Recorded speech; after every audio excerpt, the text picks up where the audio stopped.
Thank you, Director of Ceremonies. Good morning, colleagues, ladies and gentlemen. I said good morning.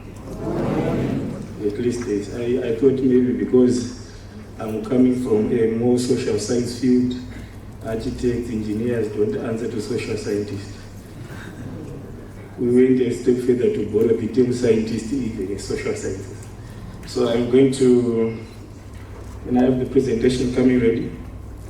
So colleagues, before I start, let me recognize the President of the Honorable Deputy Minister of Local Government and Public Works, Engineer Kabikira, who has just been introduced, who just joined in. And let me also recognize the Iaz President, the tertiary institutions that we're presenting here, the architects, partners, and other government and other development partners that may also be present. So like what Linda said, my name is Farai Okunya. I am from the Department of Civil Protection.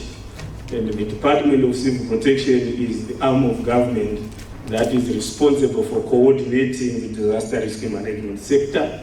And in the disaster risk management sector, we do not work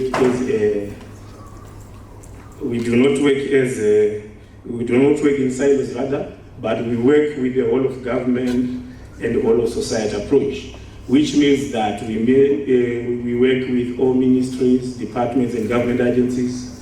We work with the development partners, and most importantly, we work with the development partners.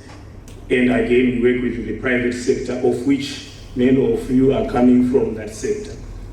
And like the presentations that happened before, disasters do not know boundaries. Disasters do not look at ranks and file. Disasters do strike without looking at your status as a member of the community or as a member of the IAZ institution. So colleagues, we need to be very much aware of that, to the fact that disasters knows no designation. It just is an event that can happen to everyone and any one of us. So can we get on with the slides? So like I said, I was just introducing the sector, the disaster risk management sector, which we do coordinate as the Department of Civil Protection. And of course, the department is housed under the Deputy Minister's ministry.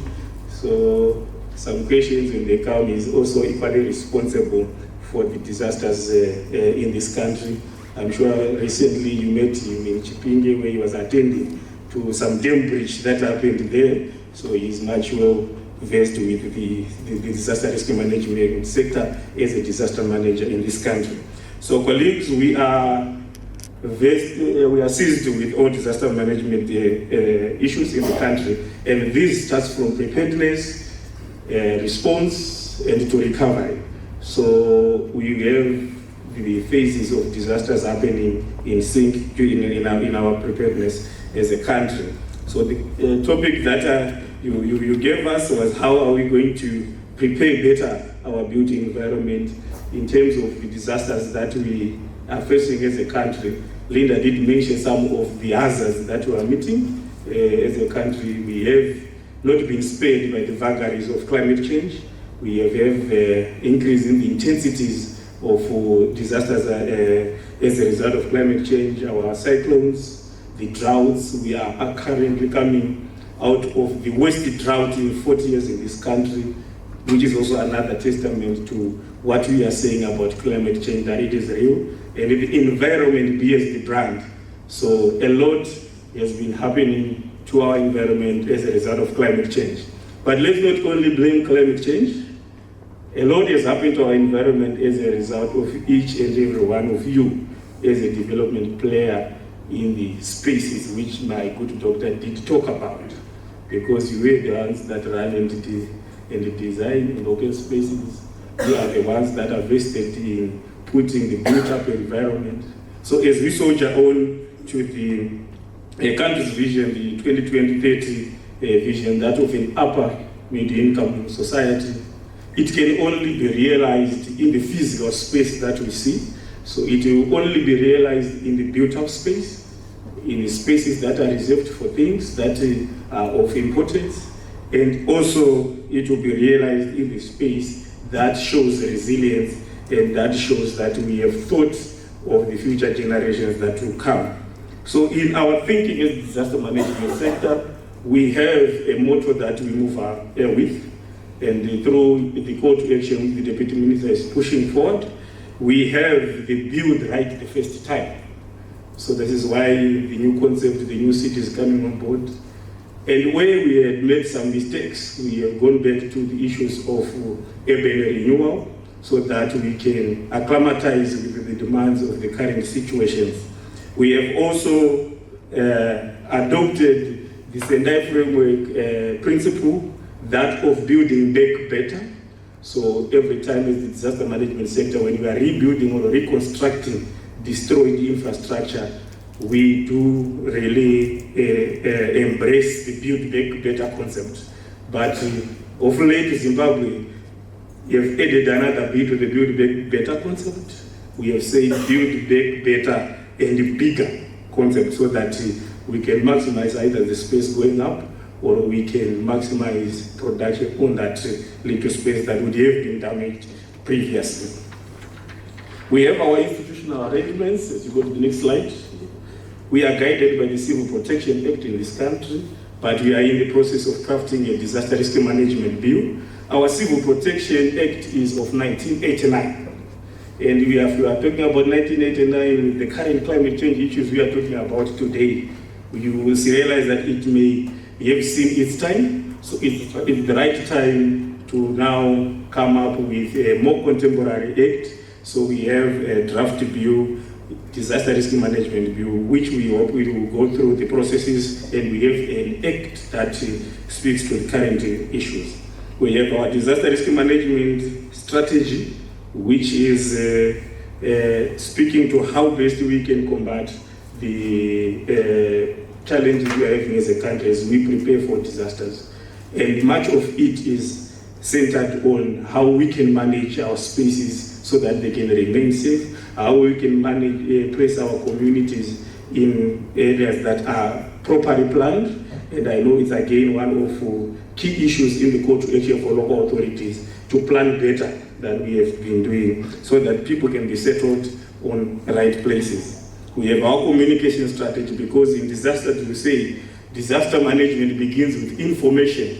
Without information, you may not be able to respond, you may not be able to react to any emergencies. So we have a communication strategy. I'm sure many of you have seen some alerts coming in. Either you will see an MSD logo, but if you look closely on the sidelines, we will be having the ZINWA and the disaster risk management logo. We also have our M&D frameworks that we have, but other legislative pieces of legislation, we do also encompass them. Most importantly, the Environmental Management Act, that also speaks into issues of how we can build how we can safeguard our environment. With that, we have developed the Wetlands Master Plan.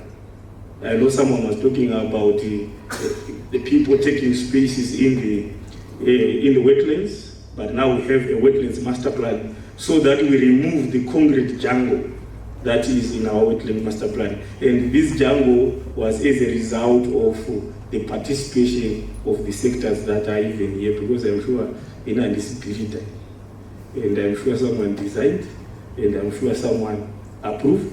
So we are going back to do it right. And that's why sometimes you see government also coming in to demolish spaces that are occupied illegally in a bid to rehabilitate our wetlands through that Wetland Master Plan, which is married to the master plan, the local authorities master plan, which was talked about by Linda earlier, and I am sure our Deputy Minister will also expand on that. So disasters in Zimbabwe are defined as, according to the Act, we don't have the Wikipedia definition for disasters, neither do we have a scholarly definition for disasters. Our disasters, Doctor, is defined according to the Civil Protection Act, Chapter 10.06, Section 2. And it defines, can you go to the next slide? Skip about 3 slides, go to the definition. Yes. So this definition, if you look at it now, the Civil Protection Act defines a disaster as a natural disaster, major accident, or other event howsoever caused, or destruction, pollution, or scarcity of essential supplies, or disruption of essential services, influx of refugees, plague or epidemic of diseases that threatens the well-being of a community.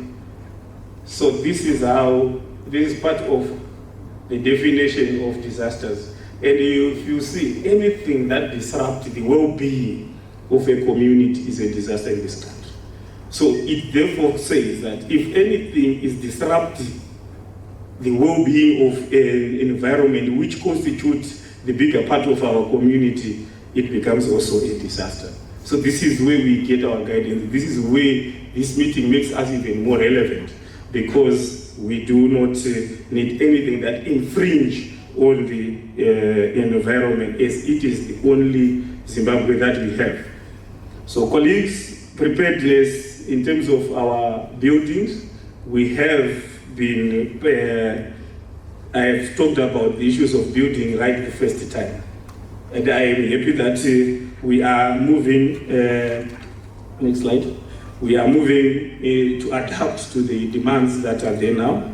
We have been seeing a lot of improvement in terms of going green, in terms when we are through our construction.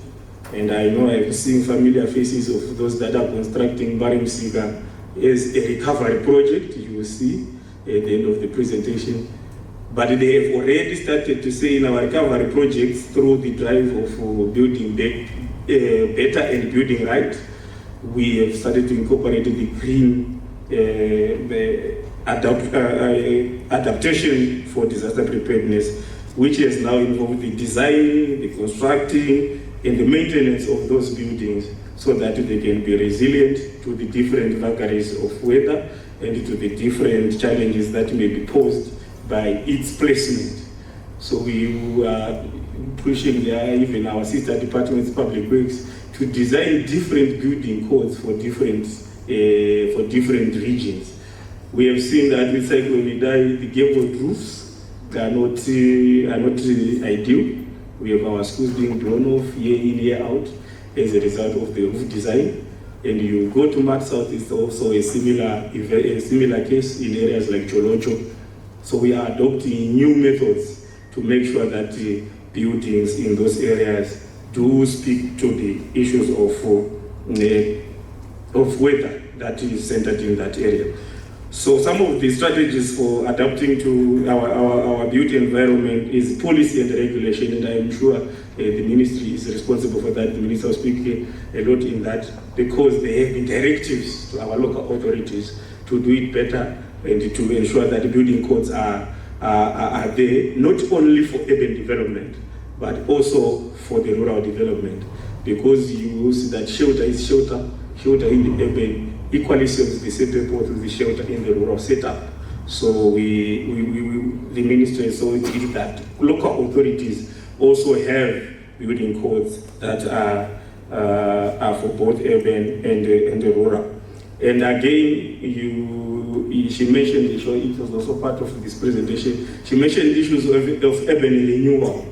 We have cities, we have towns that were constructed, and the doctor touched about it, that it was a colonial idea that we had. I'm sure every one of us, we know Mbare, and Mbare was not of our thinking. I'm sure even after 1980, it has never been our thinking that Mbare should look like what it is like. And as we reconstruct Mbare, an urban renewal project has come on board, and one of the key steps is starting with rehabilitating the Mbare Musika market, which has now become a hazard as a result of fires. It is a hazard as a result of health issues, the pandemic, because it's too congested, it's not well organized, and we, as preparedness, whilst we are responding to the fire emergency, we also need to prepare for the health issues that were yet to come out. So we are trying to come up with a Mbare that we would all want to visit for different businesses or even investment. So development control, planning and control is very important. Local authorities playing the most important part there. to say what is to be placed where and how is it going to look like. So we need them to also look at issues of climate smart infrastructure, which is resilient to the vagaries of climate change, and which also contributes even to reduction in emissions of carbon, which contributes to even energy and contributes to even quite a number of issues. So these buildings do then adapt to what we call a smart city. And can you skip about 3 slides and go to best practices in Zimbabwe? So, okay, that is one of the best practices. I'm sure we have seen that we have the East Gate Mall, which is one of the most greenest buildings in town, and the one that uses a lot of light. They use less of the electricity and more of the outside light. And we have the new parliament, which was ably designed by a lady architect under the Ministry of Local Government and Public Works, if people didn't know. So if you have not visited the Mount Mountain compound, this is one of the mega projects. As a result of a lady coming from Celebrating Women, a woman did design this one, and it is very, very nice, and it speaks to issues of the environment. Okay, thank you. The next slide. So after the cyclone Dino of 2017 and the cyclone Idai that came in 2019, we realized that our communities are not well placed in terms of withstanding the changes that were happening in our weather. So we embarked on rehabilitation programs. Can you click again? There's a picture that's supposed to pop out. Okay, the government through the disaster risk management sector, working with everyone, we did come up with the emergency recovery projects, and this is just one of the examples of the recovery projects that we envisaged which we had in a build back better concept in Chimanimani, where a total of those schools, 74 were damaged in Chimanimani and Chipinge, and the government and its partners moved in to construct, rehabilitate these schools, adding a lot of windows, so that when the air comes, it just has a lot of circulation. So that is one example of how we are saying, let's build back better and build right when we're having a new building. Build back better when we have had an issue. This is the response. In preparedness, build right the first time. Next slide. And that is one of, those are the dams, those are the bridges in Manicaland, in Chimanimani and Chipinge after the cyclone. Most of them, they were low-lying bridges, they were all washed away. And the next slide will show you government and partners building new bridges, rising the level of the bridge to, and I'm sure with even this current season we get a lot of rainfall, we never had issues with the bridges that were constructed during cyclone Idai as a recovery project. So it means that they are now resilient, they can now withstand the heat of climate change and the heat of cyclones. But if you realize in the same season, in areas that we did not construct, or areas that were not affected by cyclones, we are still recording bridges being swept away, because there are still those low-lying bridges. They are not resilient to the new challenges, and we are recording a lot of losses in our road infrastructure in areas that have not yet been addressed in the BBB and BRB concept that we are talking about. We can continue to the next slide. In terms of housing, this is a rural house. Can you click again? I think there are 2 pictures. These are rural houses. This is the model that we would want to continue to see in our rural districts, not the thatch and poor and dark and thatch and roofs, so that we can have the strong brick and mortar, and we have the strong roofs, because we are now having a lot of wind, and we have already cleared off the land, so there's nothing that will then block the wind, so the buildings have to be stronger. So this is part of a reconstruction program that happened in Chimanimani after Cyclone Idai, and this is 720 stands in a rural setup. But well planned, water will be connected to these houses very soon, And it therefore means that a rural setup is really been modernized into an urban setup. And we are saying council can now come in and then give people a facility for title deeds and also to collect some rates from this well-built up settlement in Chimani.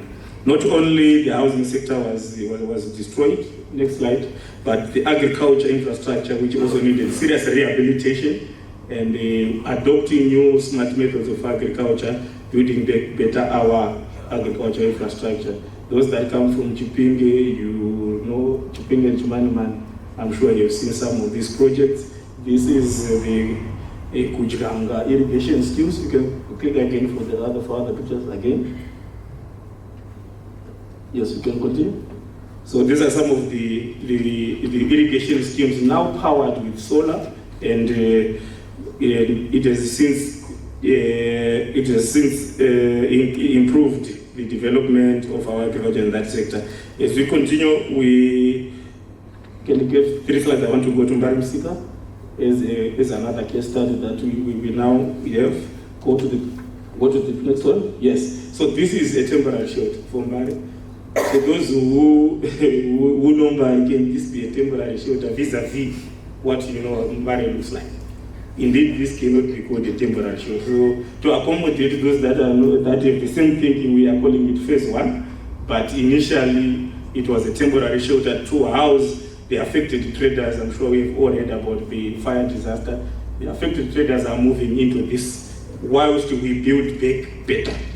The Mbari Musika. And Mbari Musika will have one of the giant infrastructure, which is a testament to our adoption of building back better and building right the first time. And this will be adopted across the 10 provinces of Zimbabwe. All the big markets that you know, the Sakupa, in Blawayo, you also have some markets, in Gweru you have some markets, they will also adopt some of these strategies. So in our, as we do this is equipped with the fire, equipped with the water resources, equipped with abolition resources, equipped with the laboratories to test our goods as they come into the market.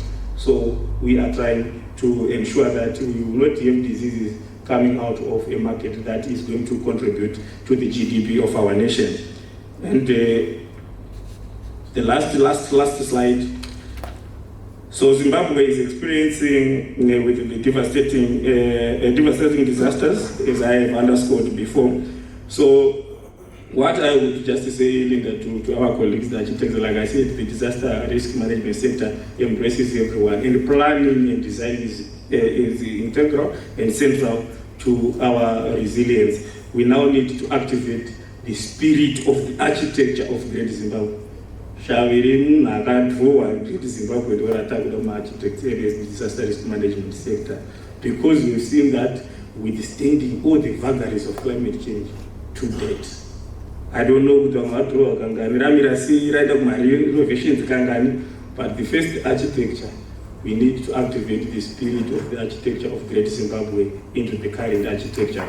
And I hope we will also show the doctor what we did in the Great Zimbabwe Smart Development. Thank you.